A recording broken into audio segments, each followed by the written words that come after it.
নমস্কার, বং light off লাইফে আপনাদের সবাইকে স্বাগত।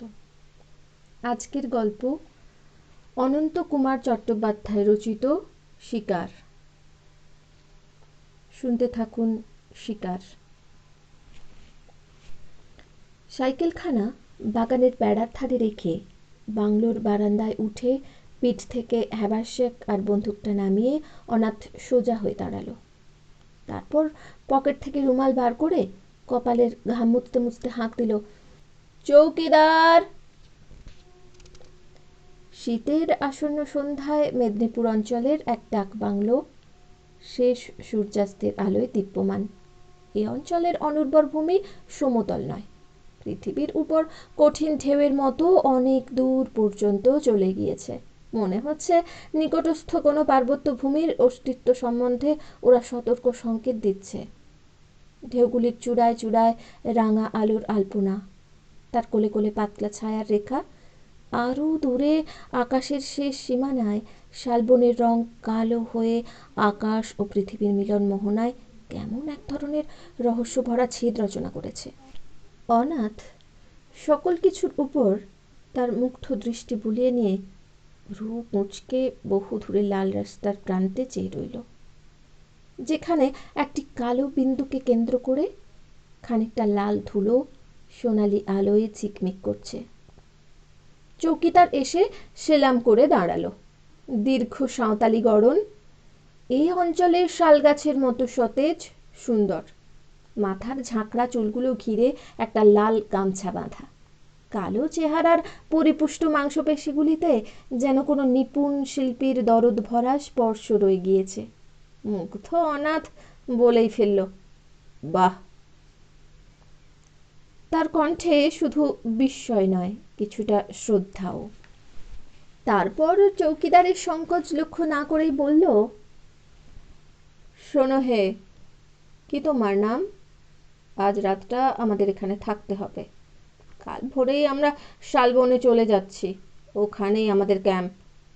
আজই পৌঁছতে পারতুম, কিন্তু হতভাগা প্রথমে বেরোতেই দেরি করলে, তারপর আসছে দেখো না।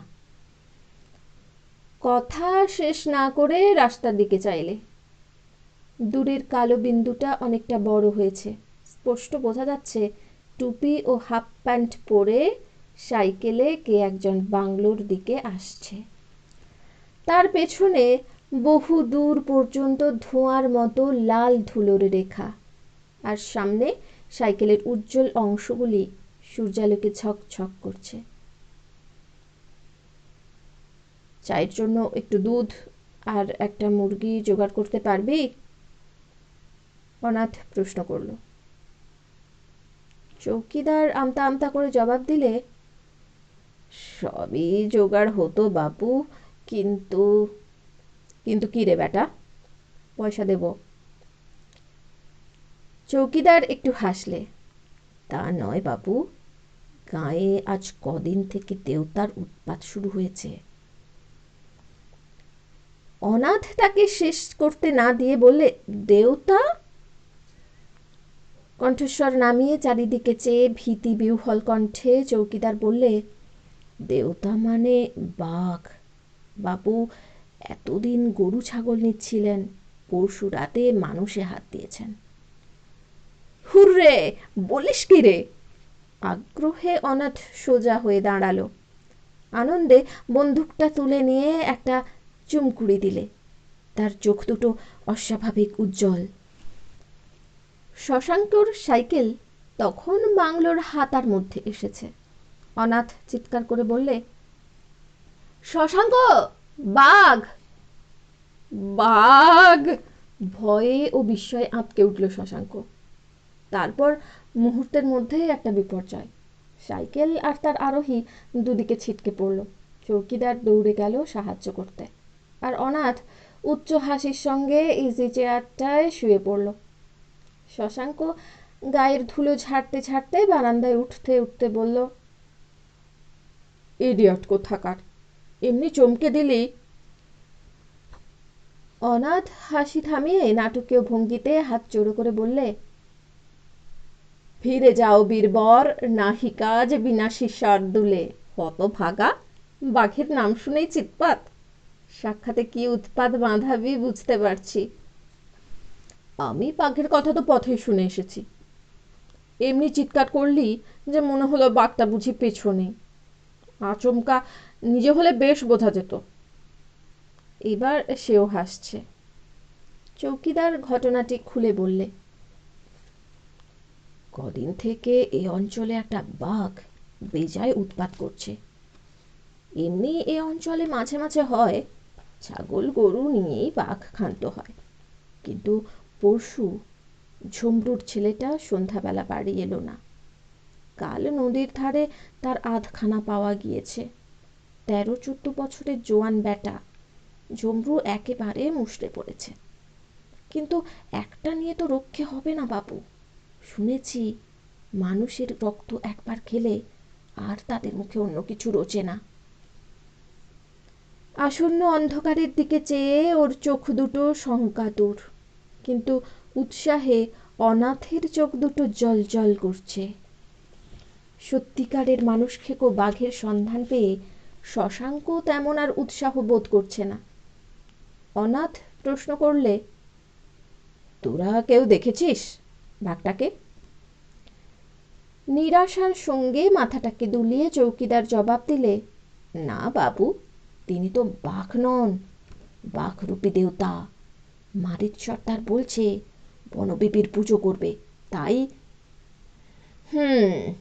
ঠিক, আমিও ভাবছি একটা গুলির নৈবেদ্য দেব।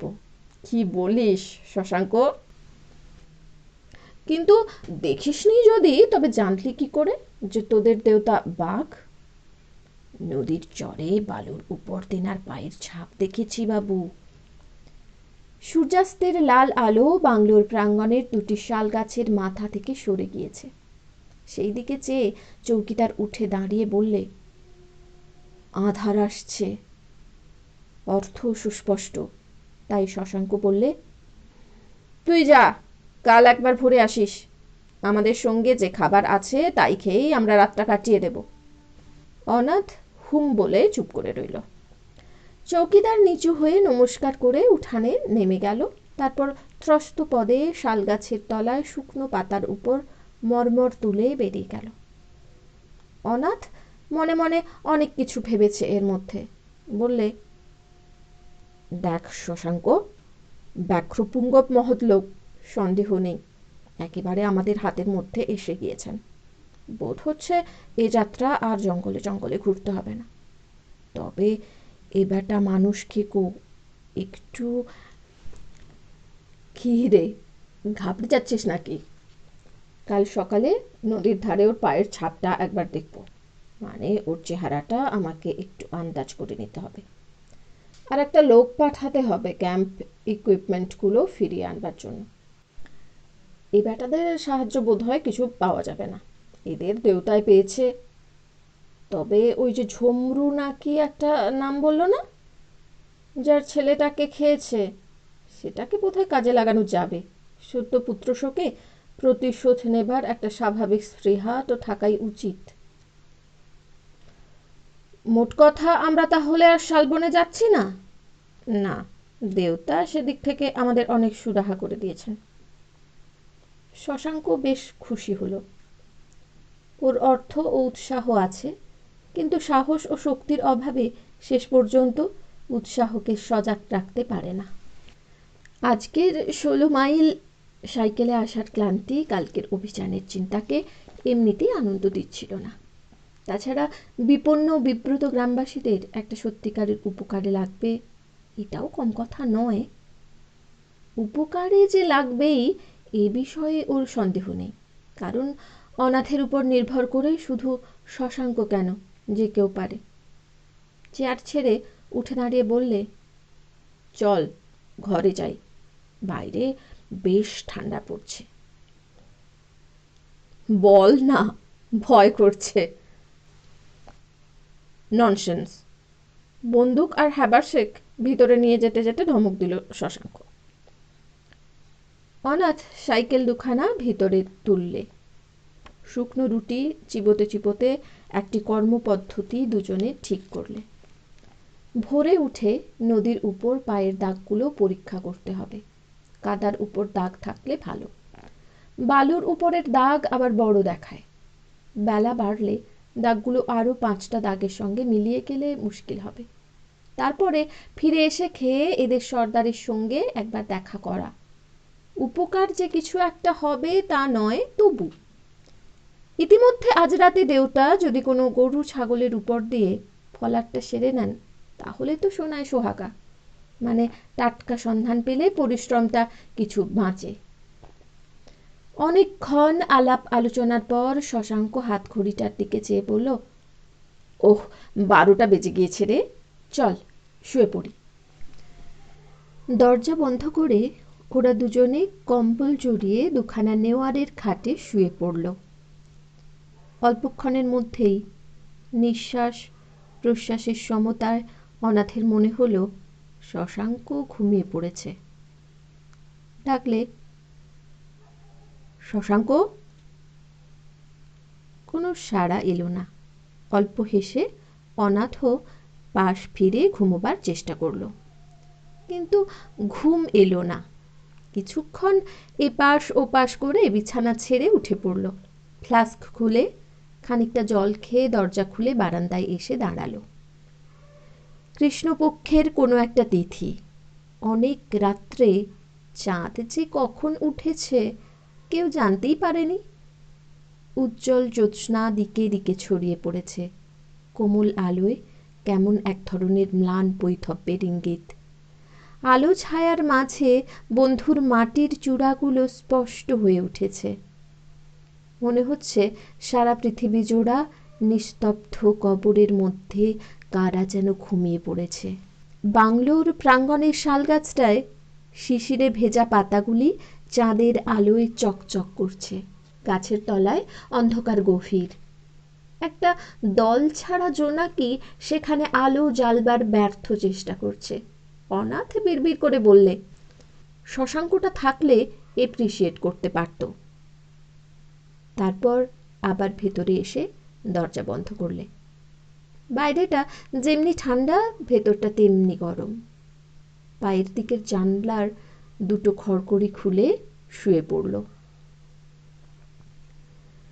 তন্দ্রার মাঝে অকস্মাৎ সজাগ হয়ে উঠল অনাথ।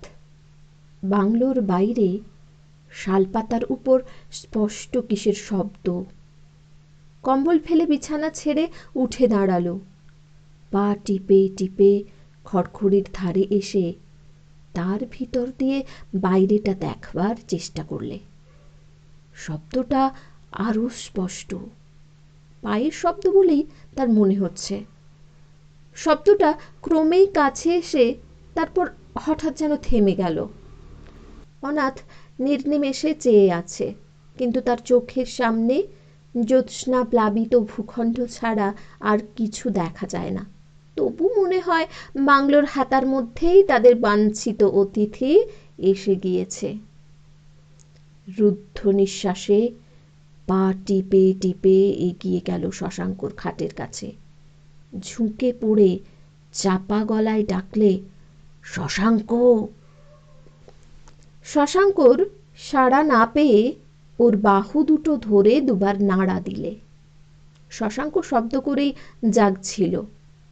অনাথ ওর মুখের উপর হাত চাপা দিয়ে বললে, চুপ, টর্চটা। শশাঙ্ক বালিশের পাশে হাত বাড়াচ্ছে। তার আগেই অনাথ সেটা তুলে নিলে। শশাঙ্ক ভয়ে ভয়ে বললে, কি ব্যাপার, আলোটা জ্বাল। নিশ্চয়ই না, পাছে তুই জ্বালিস তাই ওটা আগেই নিয়েছি। কার্টিজগুলো বেছে রেখেছিস তো? কই না, কিন্তু রাত দুপুরে কার্টিজ কি করবি? আশা করছি দেউতা বাংলোর আশেপাশেই এসে গিয়েছেন। দর্শনে পূর্ণ লাভ হবে মনে হচ্ছে, ফিসফিস করে অনাথ বললে। বাঘ, চাপা গলায় বললে শশাঙ্ক। তারপর উত্তেজনায় বিছানায় উঠে বসলে।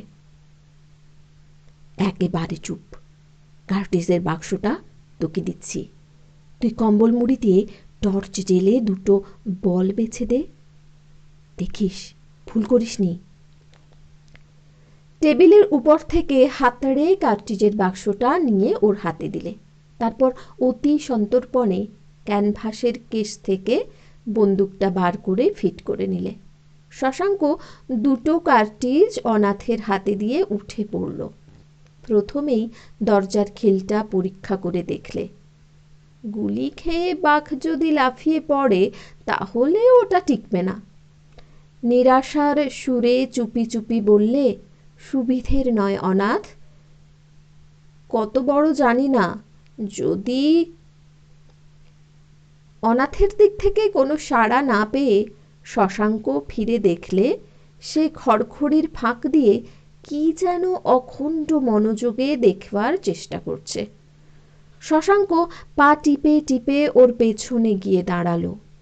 অনাথ একটা চাপা নিঃশ্বাসের সঙ্গে ঘাড় তুলে নিয়ে বললে, উহ, কিছুতেই পাচ্ছি না রে, ছায়াটা পাচ্ছি, কিন্তু তোর ওদিকের খড়খড়িটা যদি খোলা থাকতো। ইস, কিন্তু এখন খোলাও অসম্ভব, আমাদের সুযোগের অপেক্ষা করতেই হবে। শশাঙ্ক সরে এসে খড়খড়ির ফাঁকে বাইরের দিকে চাইলে। অনাবিল জ্যোৎস্নার এক টুকরো বারান্দার উপর এসে পড়েছে। তার আলোয় সমস্ত বারান্দাটার উপর একটা ঝাপসা আলো আঁধারের কুহেলিকার সৃষ্টি হয়েছে। সে রুদ্ধ নিঃশ্বাসে দেখলে বারান্দার ওদিকের কোণে কি যেন একটা নড়ছে। তারপর ওহ বলে একটা অস্ফুট শব্দ করে উঠল। অনাথ ঝুঁকে পড়ে বলল, কি হলো? শশাঙ্কর মুখ দেখা না গেলেও মনে হলো ছাইয়ের মতন সাদা হয়ে গিয়েছে। সে থরথর করে কাঁপছে। কোনো রকমে জড়িয়ে জড়িয়ে বললে, বাঘ, সত্যি বাঘ, ডোরা কাটা, আমি নিজের চোখে দেখেছি। অনাথ ততক্ষণে বন্দুক তৈরি করে নিয়েছে।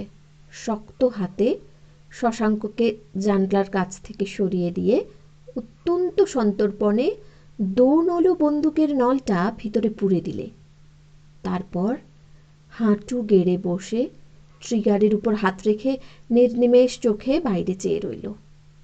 বাইরে ছায়াটা আবার যেন নড়ে উঠল। দরজার কাছে খসখসে একটা শব্দ, তারপর অখণ্ড নীরবতা। শশাঙ্ক ভীতি বিহ্বল দৃষ্টিতে ট্রিগারে রাখা কালো কালো দুটো আঙুলের দিকে চেয়ে রইল। অনাথ একটু সরে এলো। স্পষ্ট কাঁচ বা পাতলা ধাতুর শব্দ।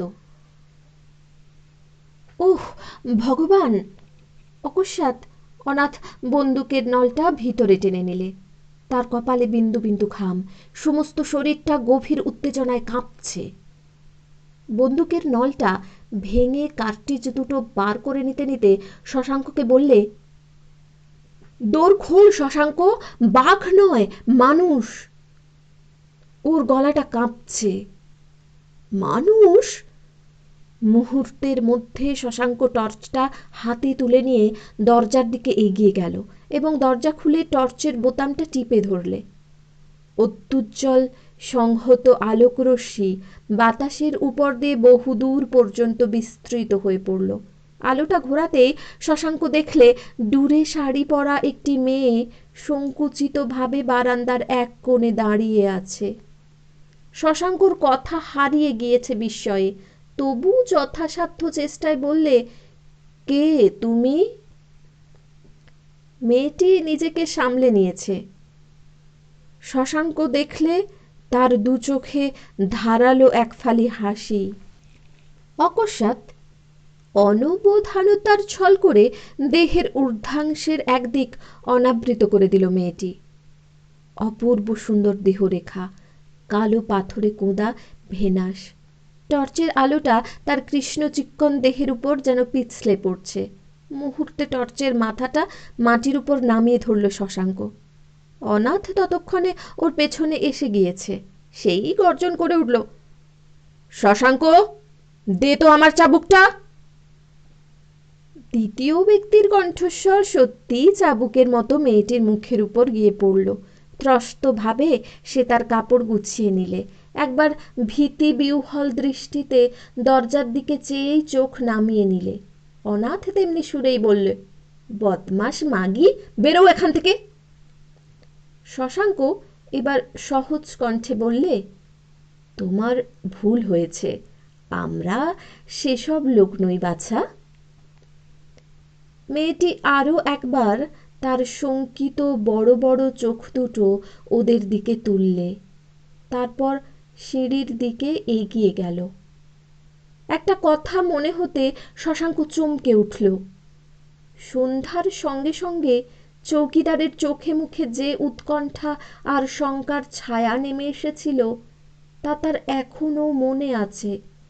যে পরিস্থিতির মাঝে সবল চৌকিদার পুরুষ হয়েও সন্ধ্যার পর ঘরের বাইরে থাকতে সাহস পায় না, এই দুঃসাহসী নারী তার দৈহিক লালসার প্রেরণায় তাকে উপেক্ষা করে অভিসারে বেরোয়। এতখানি উন্মত্ততাকে ও যেন বিশ্বাস করতে পারে না। মেয়েটিকে ডাক দিলে, দাঁড়াও। মেয়েটি থমকে দাঁড়ালো। তুমি জানো গ্রামে বাঘ বেরিয়েছে? সেই সম্মতিসূচক ঘাড় নাড়লে।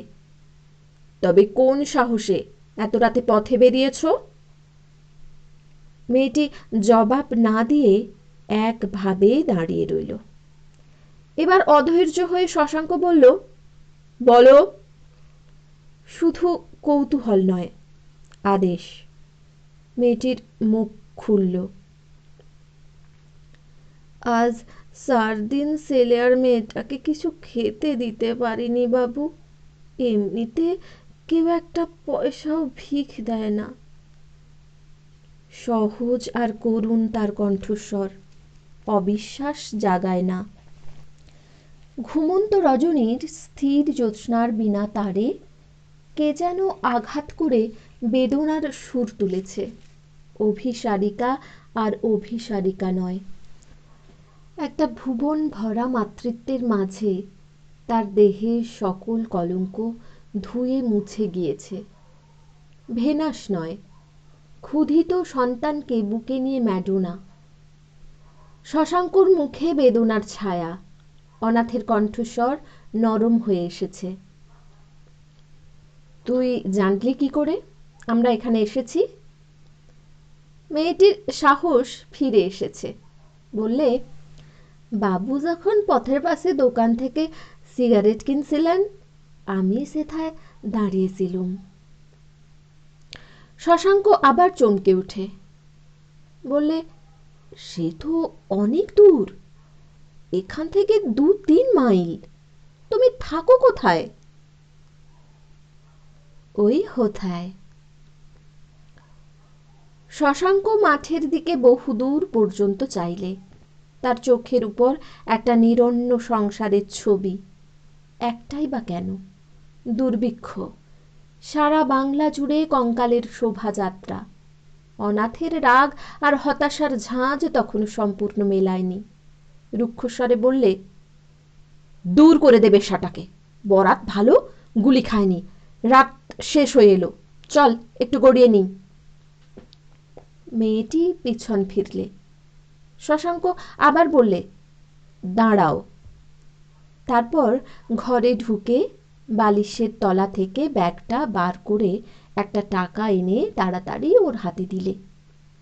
মেয়েটি থমকে দাঁড়ালো, কি যেন বা বলতে চাইল।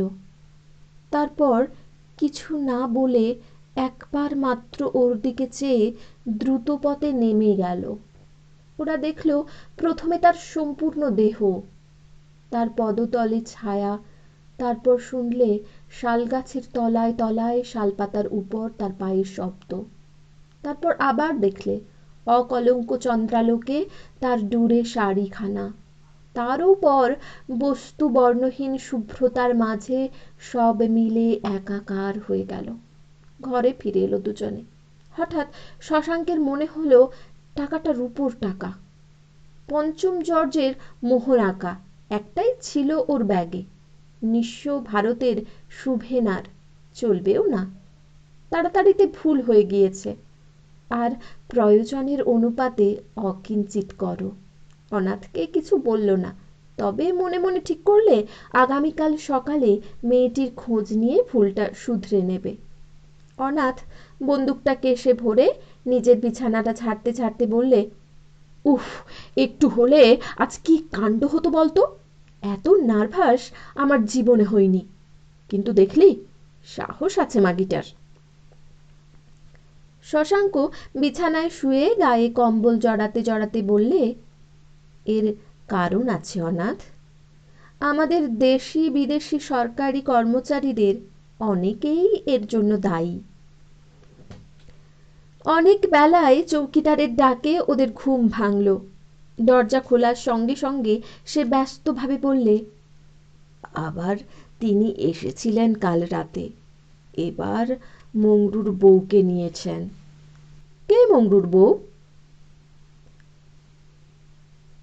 মংরু আজ বছর 2 হলো গত হয়েছে বাবু।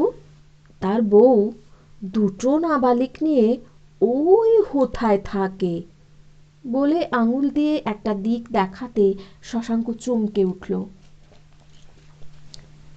লাশ পাওয়া গিয়েছে? হ্যাঁ বাবু, এতক্ষণে বোধহয় মারিত সর্দারের বাইরের উঠানে নিয়ে এসেছে।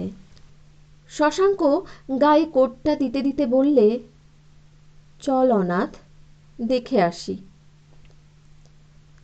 মংরুর বউকে উঠানে শোয়ানো হয়েছে। পাড়ার সমস্ত লোক সেখানে ভেঙে পড়েছে। শশাঙ্ক ও অনাথকে তারা পথ ছেড়ে দিলে।